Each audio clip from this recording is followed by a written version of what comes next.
Once when I was 12, on a peaceful autumn night, I was scrolling online when something caught my sight. I clicked on the link, and I was filled with delight.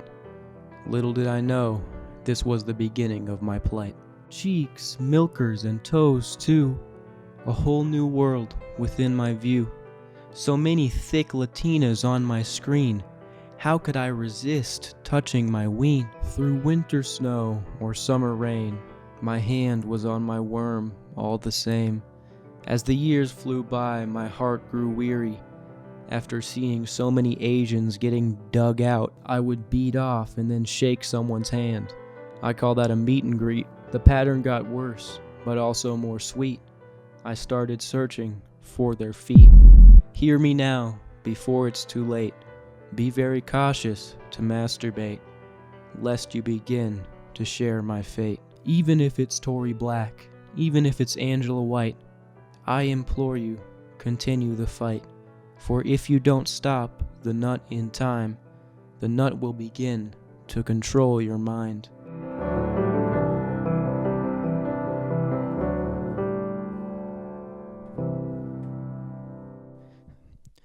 Touching my little wiener, touching my little peener, jacking off, spraying all over my carpet, touching my little worm, I cannot stop it. Ooh, I cannot stop touching on my little cock. Everywhere I go, I'm just thinking about thick Asian women. Yeah, my wiener cannot take no more. My little Johnson cannot take any more abuse. I'm about to let it loose. Alright, before I get into what I would call the meat and potatoes of what's going on here, let me just lay down the facts. Multiple credible neuroscientists have conclusively found that the hub is bad for your brain using fMRI scans. It reduces the amount of gray matter in your reward circuitry over time. It dopaminergically raw dogs your brain, and you can't find any good legitimate studies that refute these findings. Be my guest. Scour the internet. I've done the same thing. I've looked. I want to jack off. I want to touch my worm. I want to look at, all these cartoons that these Korean dudes draw. These bitches are bad, they make my willy go boy oy yoing. If they were good for me or if they weren't bad for me, I would gladly indulge. But the cold hard facts tell me differently. I'm being for real when I say I'm pretty well researched on this topic. It's one of the only topics I've read full scientific papers on. So what I'm going to do is I'm going to pull up some videos. If you're not already convinced that you shouldn't whack, I'll try to convince you. And if you are convinced, this should be a little entertaining thing. So the first video is called The Most Insecure Men on TikTok by Ethan is Online. By the way, don't go and harass any of these people or go write comments or anything like that. Channel that energy into something more positive, for example, taking pictures of your feet and sending them to me. And a good portal I use for all the information I learned about this is on Your Brain on PORN.com.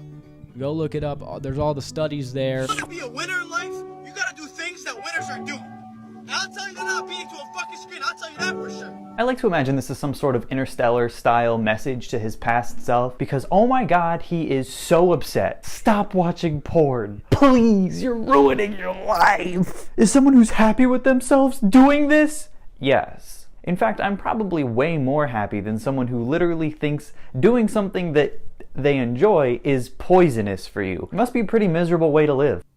Alright, well, that's kind of a goofy argument because people enjoy tons of stuff that's bad for them and that in the long term leads to their detriment. It's this whole thing about instant versus delayed gratification.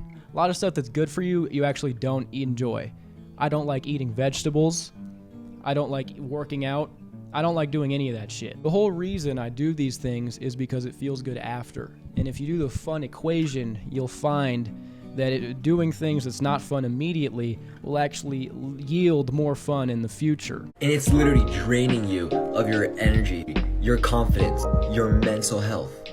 your motivation. This is as good a time as any to talk about porn addiction, because what a lot of nofap dudes like to imply is that if you watch porn one fucking time, you're addicted. Like, it's literally a real drug. That is not true. Porn addiction is actually one of the most over-reported addictions, despite the majority of people who report that they have it not actually exhibiting any symptoms of real porn addiction, to the point where there are prominent psychologists and sex researchers who argue that porn addiction isn't even a real thing. Alright, so my man did just pull up some evidence. So respect there. I'm pretty sure I've seen this Insider article before, but let me pull it up real quick.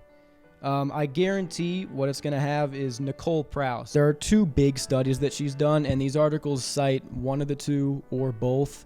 The problem is she's a complete charlatan. These studies are riddled with problems. They hold no credibility. The one in 2013 is an EEG study, so it measures brain waves, but it doesn't have a control group. When you're conducting studies about addiction and you're making grand claims about addiction, like the brains of sex addicts do not look like the brains of other addicts, which is what she said, you need a control group of people who are addicts and people who aren't addicts. And the absence of a control group allowed her to completely misrepresent the findings to the point where credible neuroscientists were scrutinizing it. Nicole Prouse completely misrepresented her findings to the media, and everyone bought it, and they still buy it today. No one seems to read studies anymore. Here is John A. Johnson, a senior professor at Penn State, whose specialty was analyzing study methodology, and he commented underneath this interview with Nicole Prouse when the study came out in 2013. He says, "My mind still boggles at the Prouse claim that her subjects' brains did not respond to sexual images like drug addicts' brains respond to their drug, given that she reports higher P300 readings for the sexual images, just like addicts who show P300 spikes when presented with their drug of choice. How could she draw a conclusion that is the opposite of her actual results?" So that study didn't have any credibility, and then she came back in 2015 with a study that actually had a control group. This study had very similar claims to the 2013 study that the addiction to prawn isn't real, but she just completely misrepresented the findings again, to the point where 6 peer-reviewed scientific papers said that all this study found was habituation, which is a big part of addiction. So the EEG technology is less expensive and less functional than the fMRI technology, because the fMRI actually maps different parts of the brains and you can see where the blood's going. EEG just measures brainwave activity. These studies are really just 2 halves of one really bad study, but since the first one didn't have a control group and it made crazy claims that the scans actually contradicted, it came under scrutiny from scientists, rightfully so. And then 2 years later, they added the control group and found out that it's real, but just like said it wasn't. And then all these actually credible neuroscientists were like, "Oh, well, you actually just proved the addiction is real. You played yourself." The Insider article that he just put on the screen uses Nicole Prouse as the pillar for justifying why the addiction isn't real when she's a complete charlatan. I'm gonna do you a favor, Mr. Ethan, and say that you didn't go and look into Nicole Prouse or read any of her studies, because if you did and you didn't glean that they're completely goofy, then you're just dumb. Or in the scientific community, we would call it retarded. I mean, I don't blame you. I don't read scientific shit either. I've just read a lot of these in the past for other videos I've made, because I used to be pretty interested in this stuff. But yeah, I mean, whatever. You seem like a cool dude. It's just like... And the other thing that's on the bottom of the screen about the American Association of Sexuality Educators not considering it a real addiction, like, that's the whole problem. If you go on the website Your Brain on Prawn, that's sort of like the whole issue, is that this is not taken seriously when the overwhelming abundance of scientific evidence, and these are actually expensive fMRI studies. Even in the event that any of these Nicole Prouse studies were actually viable, they're EEG scans, which are just less effective than fMRI scans, and there's way less of those studies. To be fair, this guy didn't say that prawn addiction isn't real verbatim. He didn't say that, so props there. Even though you do kind of look like a bi-curious ghost. Now, a lot of you guys were commenting on my first 2 parts that semen retention was bullshit. But it's obvious that you haven't tried it, because if you tried it, then you would know. Don't talk on the subject if you haven't tried 30 to 90 days. If you haven't tried 30 to 90 days, then you literally have no right to speak on this subject. The human being is not supposed to be meant to be busting all these nuts. We're just not. It's the main reason why there's so many beta males. You're not supposed to be like that. You're supposed to be having a lot of testosterone as a male. So a subsect of Nofap TikTok is semen retention TikTok. Guys that believe with all their hearts that you can retain semen, meaning just not masturbate. Somehow you'll be like a more powerful, enlightened being. There's actually a great study debunking this. So no, masturbating does not fucking lower your energy. Also, what a lot of these guys will say is that it makes you, have more testosterone so you can get bigger muscles. If you don't masturbate, you're going to have nocturnal emissions and you're going to lose that testosterone anyway. So the studies he's bringing up are actually legit here. The whole thing about your testosterone increasing, there's not any good evidence to really support that. And you do bust in your sleep, so that was a good point. But also the guy in the TikTok has a good point where, you see me here bringing in all these studies. Well, actually the empirical evidence, and I don't think that's everything. It's a big fallacy to think that's everything. It's all about studies, the numbers. There's empirical evidence and there's personal anecdotal evidence. And a lot of people will try to say one or the other is way more important, but they're both equally important for drawing a conclusion. The guy in the TikTok has a good point when he's saying, you should try it and see how you feel. Even in the event that it's completely wrong, that the addiction's not real, which is false, scientifically false, but even in the event that the addiction's not real, if you stop and you feel better through placebo, there you go. It still works. Like, who are you to talk down upon that? A priori knowledge you get from yourself, from common sense, from personal experience, from intrinsic knowledge. This is valuable.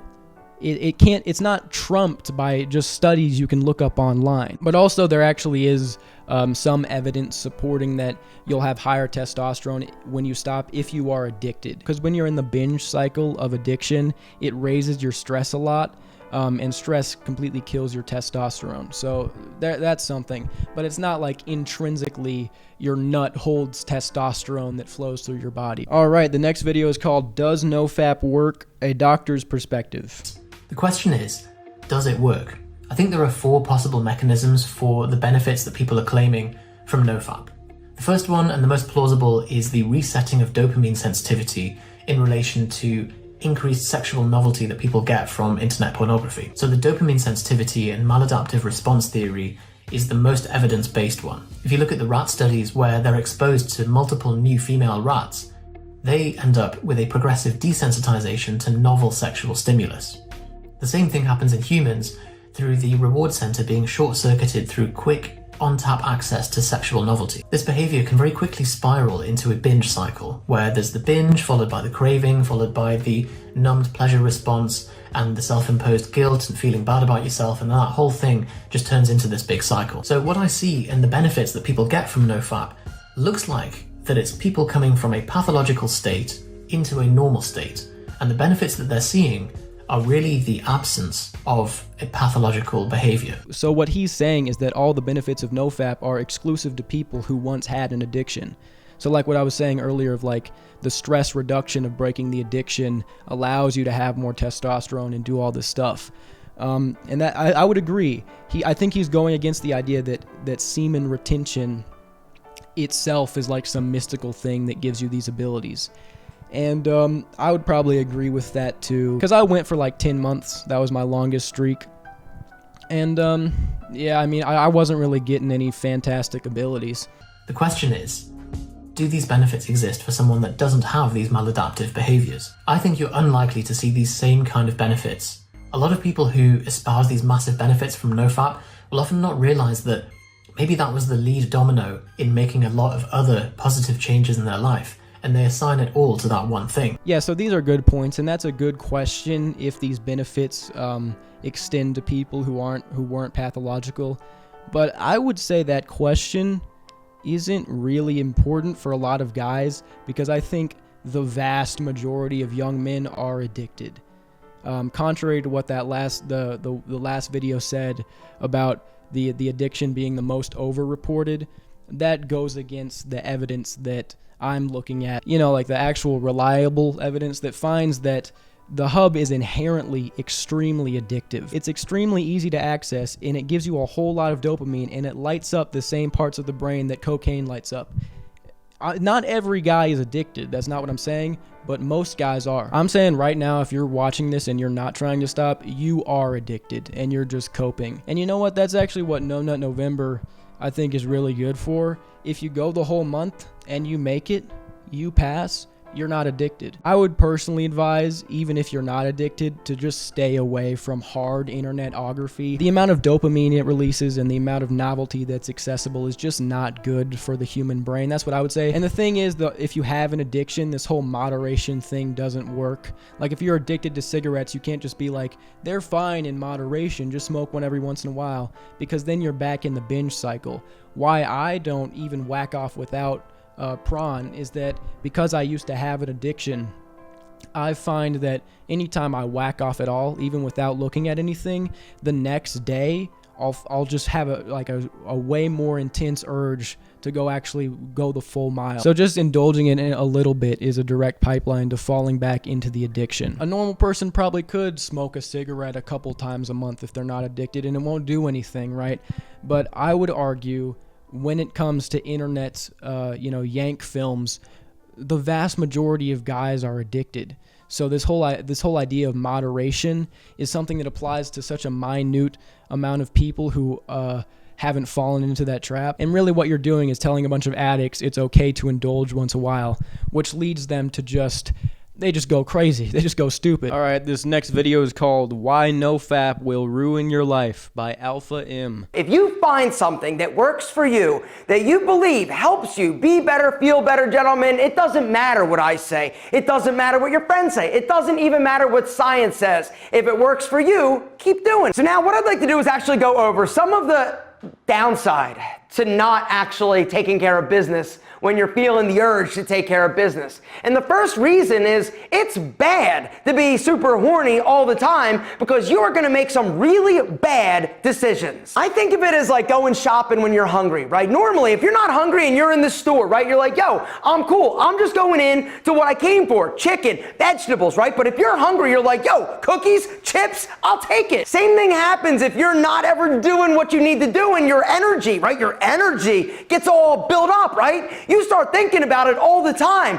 and you potentially are going to get frisky and freaky with somebody that you shouldn't be getting frisky and freaky with at all. But if you would have eaten before you went shopping, you wouldn't be tempted to do something or eat something that you shouldn't be eating. All right, so I see the point he's making. The more you hold it in, you won't be able to control yourself. You might make some mistakes. It might raise your overall tension, it seems to be that he's implying. And he used the analogy of going to the store when you're hungry. You'll just take anything because you're in that state where you're not really thinking clearly. But this operates under the assumption that the whole time you're doing nofap, it's like your balls just keep on getting filled with nut, and you just get hornier and hornier until you like explode and become a domestic terrorist or some shit. But in my experience, as someone who's gone for over 10 months, it's actually the opposite. The more you whack off, the more horned up you are. And I can actually liken it to the analogy of sugar and food, because when you eat sugar, you begin to crave more sugar, because there are little bacteria. I'm not a nutritionist or anything, but I'm using this as a proven example. You can look it up. When you eat sugar, you produce like little bacterias that crave more sugar, right? So it makes you want more, even though you wouldn't actually want it if you hadn't eaten that sugar in the first place. The more you eat, the more you crave it. This is exactly what I have experienced with nofap. On nofap, you're actually less horny, and you're reinforcing a positive cycle of thinking with your right head rather than impulsively nutting. Whenever I would relapse, I would use this as an excuse. I just need to let it go. I just need to release this stress. It's been building up. And then I'd do it, and then you'd wait like 2 hours, as little as 2 hours, and it's right back. It is an insatiable thirst, a beast inside you that has ceaseless hunger. You cannot satiate it. The more you feed it, the worse it gets. I would say it's the exact opposite of what Mr. Alpha M is saying right here. You think more clearly when you get off of this stuff, when you're very in control of when and where you nut. Right? The second you get remotely close to getting some action, bang, game over. The second reason why it's potentially going to ruin your life is that you're going to start thinking about sex so much more. Guys, the truth is, all right, yeah, so this is just the same point again. And this idea that tension is just slowly building up is just not right. You know, your nut cycles through your body, you have wet dreams, It's not like you're just endlessly, like, there's just a gauge inside of your balls that's slowly filling up, and then once you get there, I think the more you nut and the more you get into prawn and the more you go down that cycle, you're filling up that gauge. And if you do that enough, that's when you become a real creep, a real freak, really down bad. I think we even kind of saw this on YouTube with EDP. This guy used to always talk about whacking. He would rank all the stars. Would you guys consider jacking off to be a sport? I don't know about you, mother. The guy was a serious addict, and to me, it's no surprise that he did not have any self-control to not text a 13-year-old pictures of his wang and shit. Even though you're trying to not do it in order to not feel guilty, what ends up happening is like 10 times worse, because you're setting yourself up for failure, knowing that you're going to do it eventually. All right, and that's a decent point, setting yourself up for failure and guilt. I don't think you should feel guilt. I think you should... any progress is progress. Don't use that as an excuse right now, by the way, if you're feeling it. Be safe. I think the goal of it should never be to watch the hub again, but when it comes to just going monk mode, holding it all in, I think at a certain point, it is a little counterproductive and weird. The goal of it should be to do that until you find a healthy, good relationship where you can use that sexual energy in a positive way. Or if you're dropping out of the dating market, going through the whole reset, which could take anywhere from like 2 months to 3 years, depending on the intensity of your addiction. But anyways, if you're choosing not to date, once you break the addiction, you find your own ways to moderately and healthily engage in that sort of activity. Monks in the mountains are able to never do it again because they don't live in the modern world. But if you're a guy who's trying to do nofap forever, but you're also, not getting any bitches, you're just a ticking time bomb. You're gonna fail eventually. You can't just not nut if you're living in the modern world and you're surrounded by all of these temptations. What many great men do, and what I aspire to do, is to go on periods of monk mode or sex fasts. I've heard Russell Brand talk about this. There's a guy called Iman Godzi. There are other examples who are slipping my mind. Athletes, boxers who do the same things. They go on, they select a space of time they're going to go on a fast. It's all about being in complete control. All right, last video I found. Hasan reacts to the negative feedback loop of pornography. Young men between 25 and 31 are 66% more likely than young women to be living with their parents. And more young men are living with a parent than with a partner. Yes, and you don't find women looking for men that are living in their parents' basement. That's just a joke, which is why you could insert it there as a cliche. Everyone understands exactly what that means. It means failure to launch. It means Peter Pan, right? It's a joke. And those guys are much more likely to turn to pornography because they sense they're being rejected by women, and then they turn to this beautiful woman that they can be turned on by. The challenge with pornography is that the more you get into it, the more you tend to be stimulated by more and more risky things. And dude, what's really stupid about these arguments is like, it literally is a crisis that has absolutely zero to do with pornography and like everything to do with the fact that like rent is unaffordable. How the are young men like leaving their houses and like living in cities and whatnot where they have all of the job opportunities after getting an education and getting saddled with like hundreds of thousands of dollars of debt. All right, I think that's actually true. Yank films aren't the reason guys are failing to launch, but I don't think that's what Jordan Peterson and the other guy was saying. They said these guys then are more likely to, which is true. So he's kind of misrepresenting what they're saying. That's because novelty enhances pleasure. That's the addictive element of it. Precisely. And then the female who is interested in that guy and does come over to be with him physically, she often feels like this guy is more interested in something that happened in the pornographic things that he's been watching. She feels like an object because she is being treated like an object. Yeah, dude. Objectification famously of women never existed before the invention of pornography. You guys know this, right? Like, there was no objectification of women prior to pornography. Porn greatly reinforces it. No, I think that's fucking dumb. Leaving proper education, leaving sex education to pornography is idiotic, dude. It's like substituting mathematics for like Hollywood. You have to learn math from fucking watching the Transformers movies. If anything, it's a crisis of fucking good parenting and a crisis of public education. I get really fucking frustrated by people who literally reduce everything to like cultural analysis and how much culture is like dictating people's lives. When in fact, culture in and of itself is not upstream or not downstream, but upstream from fucking politics. Okay, so the guy said he greatly reinforces it, which I think is a good point. And then he said, "Oh, that's fucking dumb." And then I have no idea what he's talking. His explanation now, maybe I'm just stupid, but I don't see what the fuck he's talking about. So the original point was that the hub objectifies women, and then he said, "Oh well, objectification of women never happened before the hub, obviously," which is nobody said that. And then the guy was like, "It greatly reinforces it," which is a base take. And then what he said was about leaving sex education to the hub, which I think is sort of a sidestep of the point. Objectification always existed, but now there's like, when you turn 12 or 13, you literally look up a 7-letter word and you see just a vast cornucopia of women just getting blown out. I don't know what sex education is going to do unless they tell you directly, simply do not mess with that shit at all. I also know this from personal experience. Back when I was really whacking it, I mean, it totally just turned me into an absolute dog.